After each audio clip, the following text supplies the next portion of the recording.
Dear friends, I'm very happy to be here this morning at this wonderful parish, St. Anne's. I'm grateful to Father Jeff for his invitation to preach here.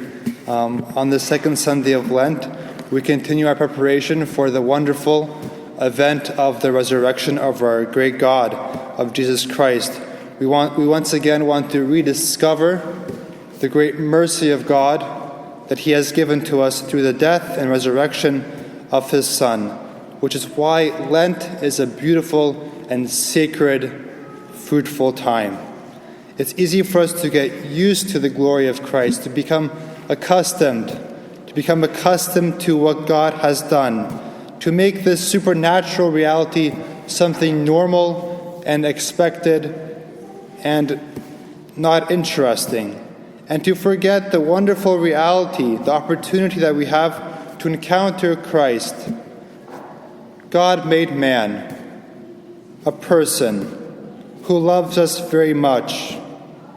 So this Lent is a time for us to rediscover the great work of God within us, the work of God within us to transform our hearts.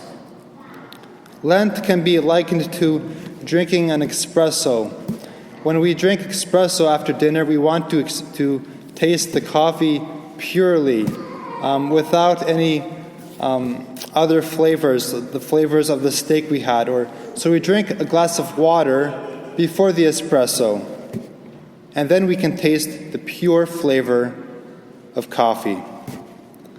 We want to rediscover Jesus Christ as he truly is, to taste him as he truly is, as our Lord and Redeemer, which is why today's gospel is a wonderful and surprising event to help us to see Jesus as someone very close, to see the glory, the brilliance, the light that he has come to offer to us. And this is very important for us as Christians today. It's easy for us. So many things today grab our attention, compete for our time. There are so many things to watch on YouTube, movies to watch, sport events, traveling, restaurants, projects at home or at work. Many things are grabbing our attention, and we can be frustrated. But as Christians, we know that if we have Jesus, we have absolutely everything, because he is absolutely everything for us. He alone satisfies the great longings we have within our heart, because he brings us to the source of everything, who is God. He restores us to the great reality from which we have come, which is God. We need him to be alive, to be happy, to be lifted up,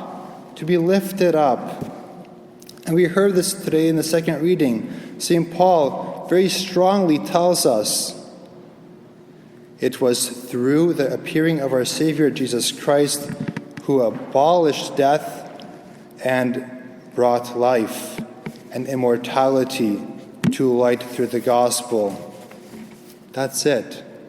Life and immortality, eternal life, divine life, divinized life, life with God, which is why we want this Lent to let Christ grab our attention, that he is the center of all we do. He is the hope that we hold on to. This event of the Transfiguration, this luminous event, supernatural event with dazzling brilliance that defies scientific explanation, is what captures us today. Christ leads Peter, James, and John to the mountaintop.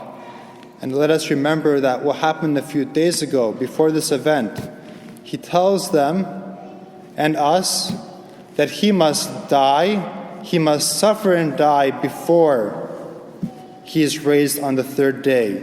He tells them that they must deny themselves, take up their cross. And for us and for them, this was hard to accept. We don't like to suffer. We don't like to give up things. We don't want to die. We don't like to fast. It's not fun to give up chocolates or Netflix or whatever. And today's event shows us why we do all these things. Because we are made for Him. On the mountaintop with Christ, we see that we are made for the glory, the brilliance, the hope that He gives us is there to be with Him, to reconnect with Him who brings us back to the Heavenly Father. Yes, Christ today is our true friend, our faithful Redeemer.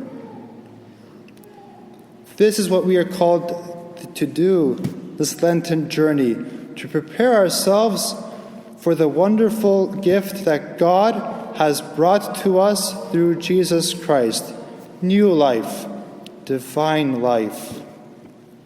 His face shines like the sun. His clothes dazzlingly white. He's talking with his heavenly friends, Elijah and Moses. And we notice that this light is not coming from above, but from Him. He is God. He is inaugurating. He is erupting into the world the love, the life of God. He is reconnecting us with the true vitality, the true light of God. And St. Peter, the apostle, shares this joy with us. Lord, it is good for us to be here. Truly, how good it is to be with God, where our hearts are lifted up, because God's glory truly is something wonderful, beautiful to behold. And He says, if you want, I can make 3 tents for you. Why does He say that? He wants the glory to remain. He wants Jesus to stay with Him in that brilliant display of glory. He wants it to remain. He doesn't want it to disperse. He wants to possess the glory. And the problem is, He asks for it before suffering, before the cross, before self-denial. And therefore, St. B tells us that this act of kindness was to give Him a foretaste of what is to come. First suffering, first death, and then the glory, and then the brilliance. And St. Peter tells him, he's talking, and he's interrupted by the Heavenly Father, this voice from the cloud. This is my Son. I am well pleased with Him. Listen to Him. And Peter's excitement turns to fear, and he falls down. Our Father, our Heavenly Father, corrects him. Don't talk too much. Listen to Him. Give Him time in prayer. Listen to Him. This glory will come, but not yet. And this is very important for us today. Life has many moments of joy, but we suffer. We suffer greatly. Physical suffering like arthritis or cancer, or perhaps we are misunderstood by a coworker or by a family relative, or financially we struggle. Life is difficult. We choose to give up things during Lent, like chocolate or Netflix or whatever have you. Or we struggle with sin, like anger or laziness. We suffer a lot, but we have Jesus, and we listen to Him.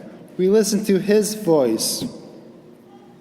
He comes to us and touches us. Get up. Don't be afraid.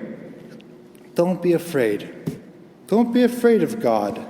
He's calling us to something great and marvelous.